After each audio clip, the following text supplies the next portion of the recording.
Admit it. The Strange Tale of Depsey, the Rabbit.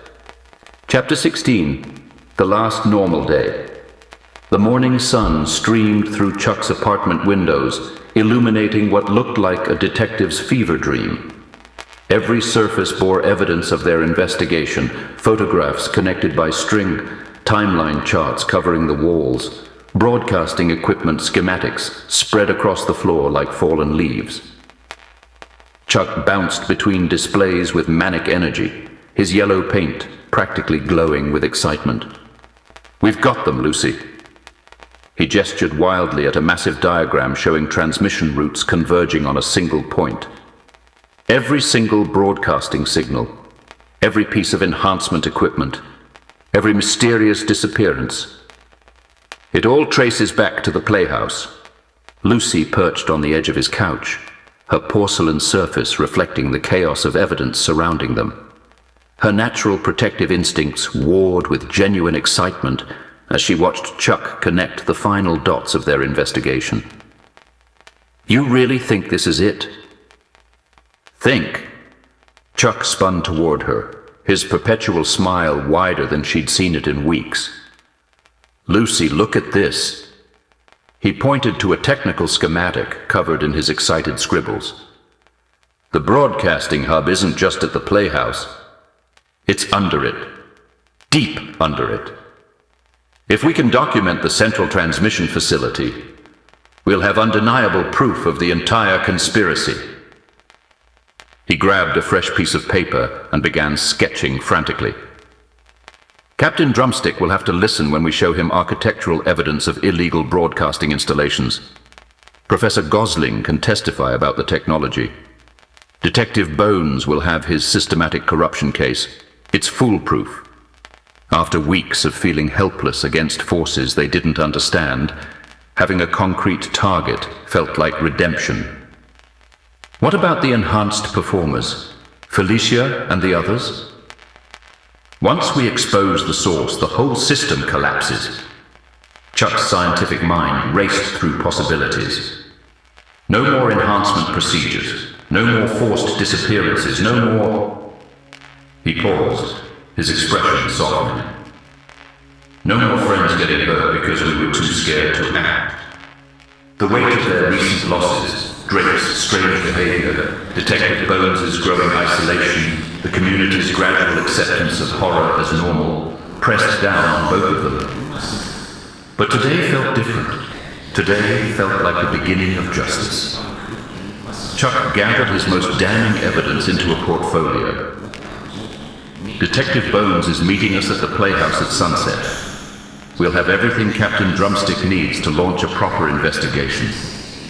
After tonight, Lucy, after tonight, everything goes back to normal."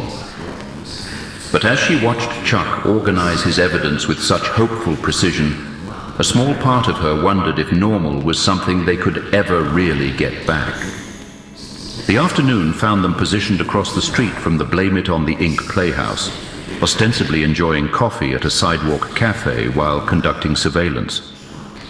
Chuck had insisted on documenting suspicious activity patterns before their evening meeting with Detective Bones.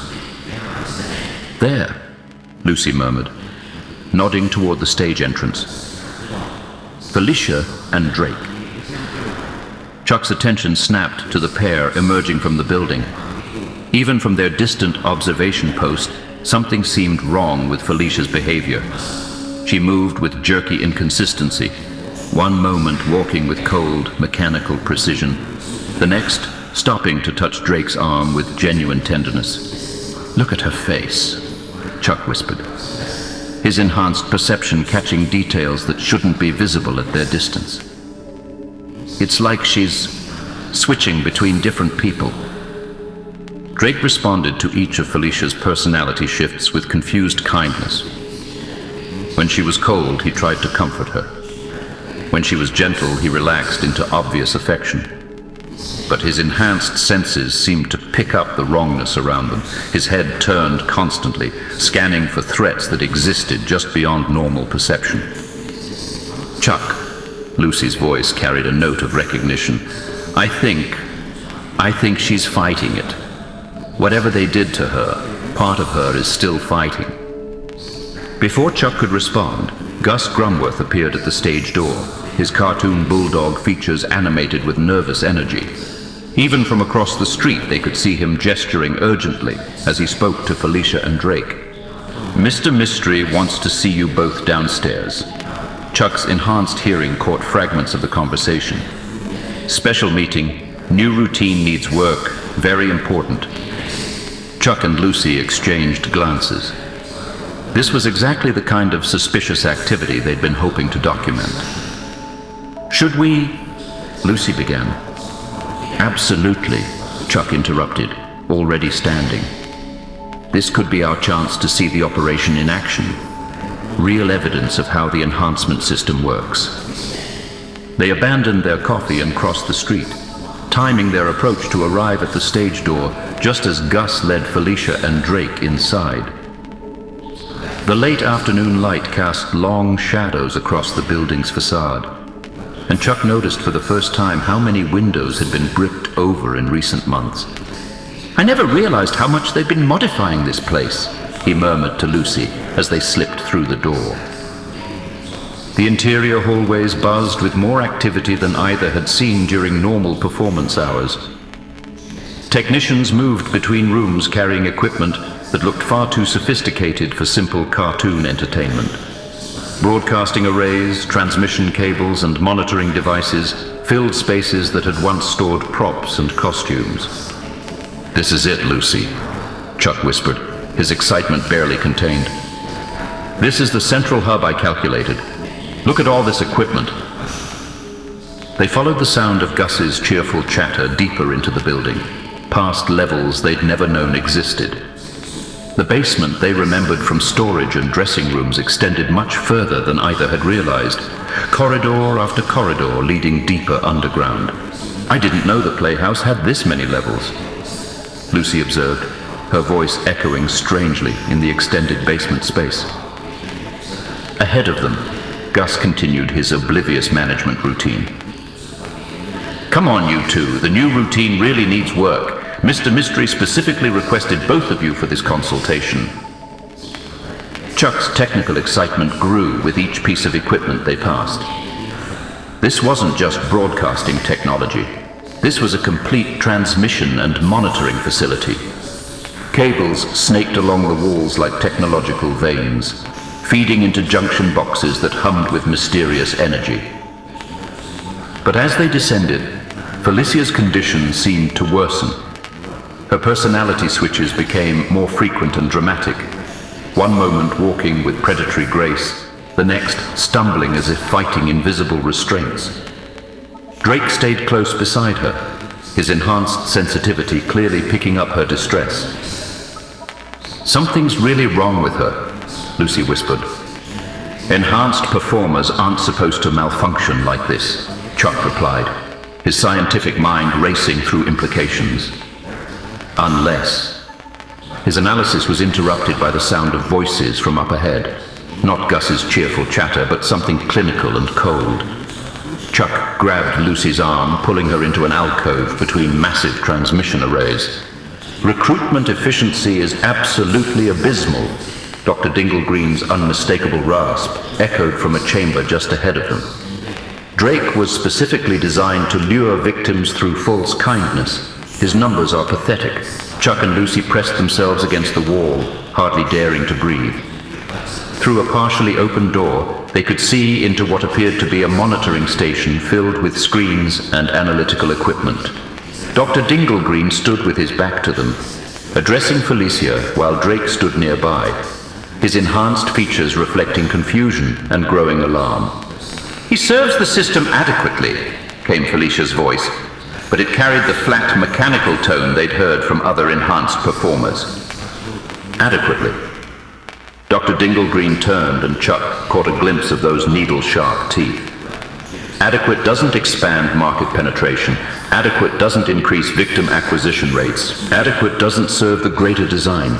Chuck felt Lucy's porcelain hand grip his arm with increasing pressure as they realized what they were witnessing. This wasn't a performance consultation. This was an evaluation. a judgment. His gentleness isn't wrong. Felicia's voice suddenly carried different intonation, warmer, more human, her real personality breaking through the enhancement programming. He helps performers feel safe. That's valuable too. Gentleness, Dr. Dinglegreen pronounced the word like a diagnosis, is a design flaw. Enhancement subjects are not meant to develop genuine emotions. They're meant to simulate them for operational efficiency. Chuck watched in horror as Felicia's face shifted between expressions, the cold efficiency of her enhanced state warring with something desperate and protective. She was fighting for Drake's life with her own fragmenting consciousness. You know the protocol for malfunctioning enhancements, Dr. Dinglegreen continued with clinical detachment. Gentleness indicates corrupted programming. Emotional attachment suggests systematic failure. Such units require immediate corrective processing. The euphemism hit Chuck like a physical blow. Corrective processing. They were witnessing a death sentence. Drake, whose enhanced senses had been picking up wrongness throughout the conversation, suddenly went rigid. His head turned toward their hiding spot with predatory precision.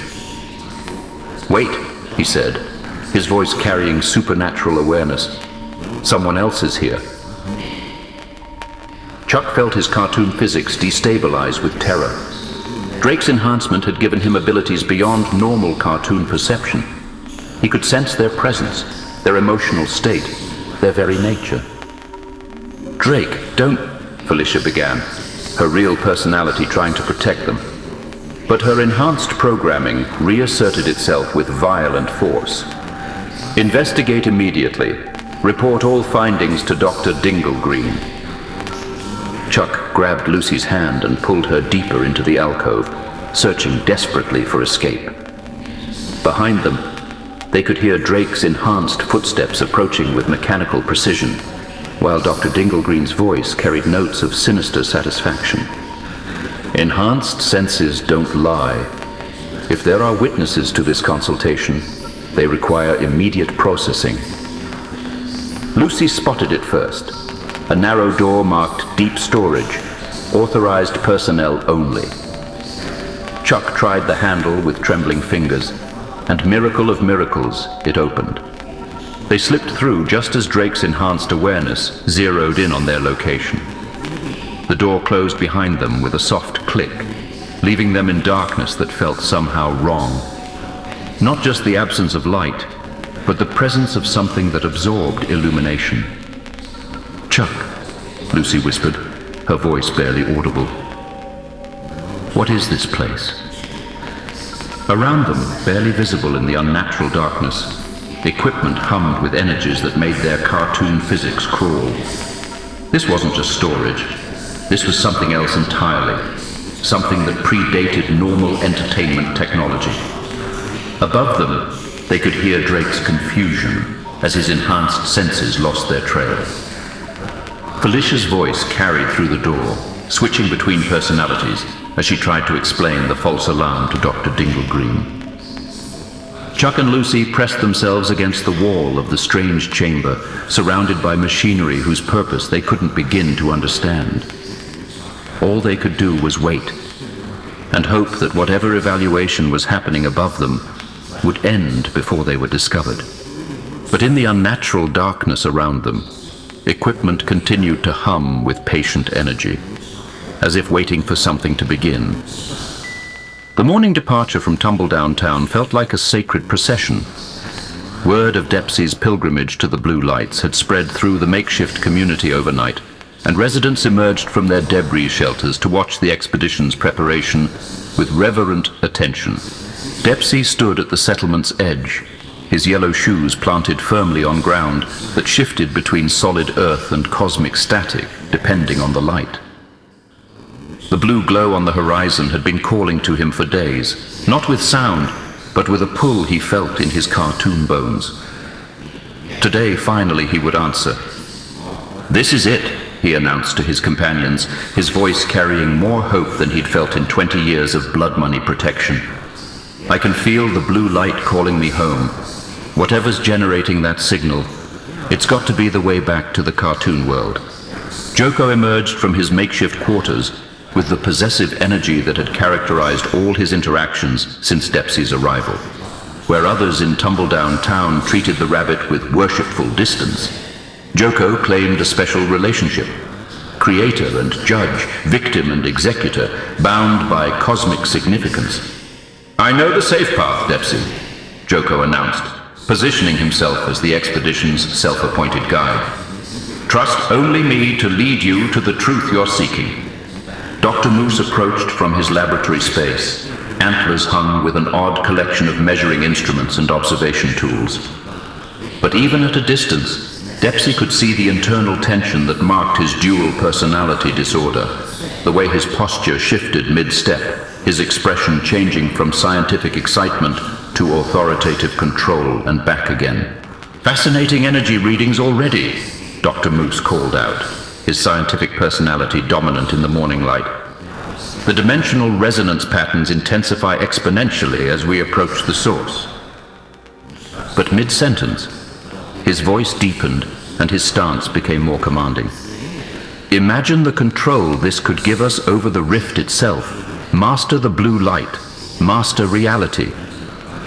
Depsey blinked in confusion. He'd grown somewhat accustomed to Dr. Moose's personality switches, but the rapid transition still left him uncertain which version he was addressing at any given moment. The community gathered to see them off, their reverent attention focused entirely on Depsey. Whispered blessings followed the expedition as they departed, voices speaking of cosmic purpose and divine mission. But beneath the worship, Depsey caught fragments of concern. No one who approaches the blue lights comes back unchanged. The energy does things to consciousness. What if the judge finds what he's looking for? Depsey pushed the warnings aside. Change sounded exactly like what he needed. The journey across the rift landscape began normally enough, or as normally as anything could in a dimension where physics served suggestion rather than law. But as they moved toward the blue light source, the very nature of reality began to shift around them. Notice how local space-time becomes increasingly malleable near the energy source, Dr. Moose observed, his scientific personality cataloging phenomena with obvious fascination. Gravitational fields appear to be negotiable.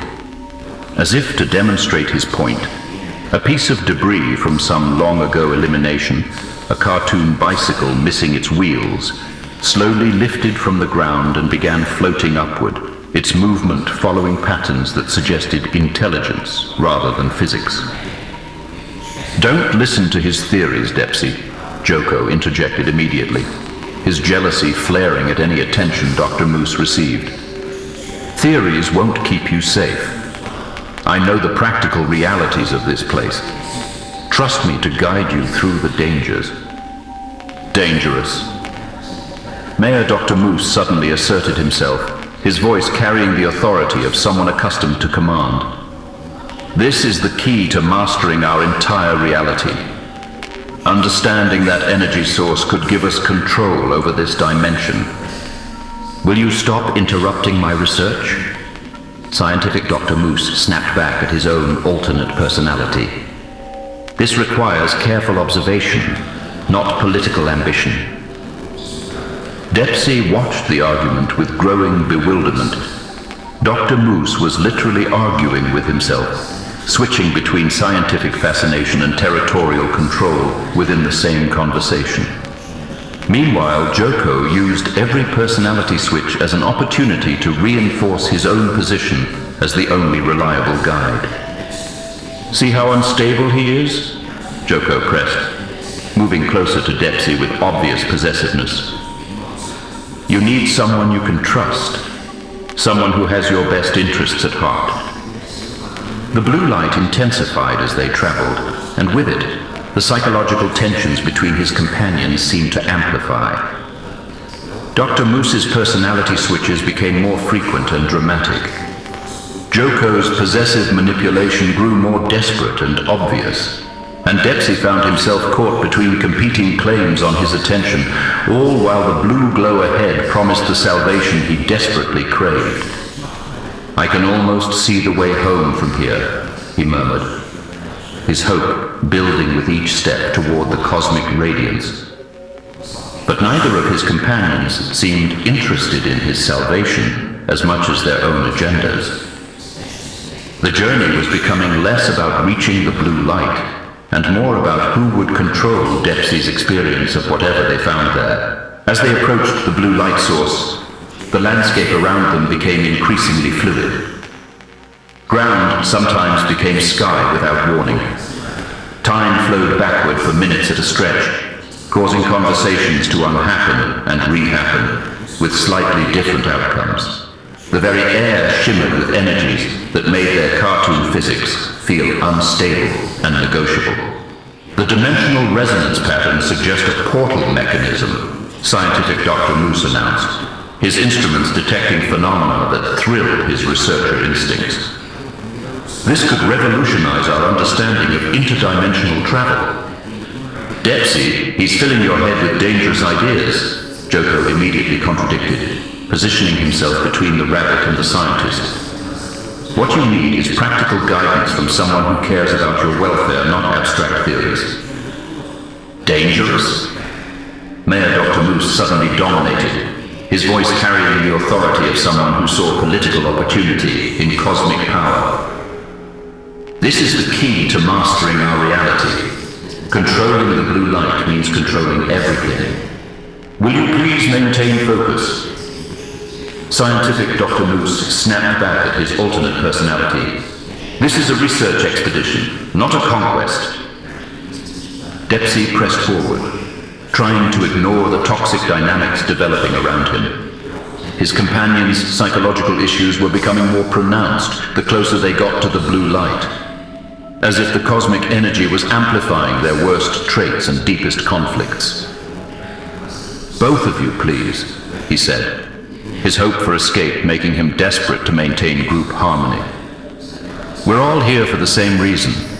We all want to understand what the blue light really is.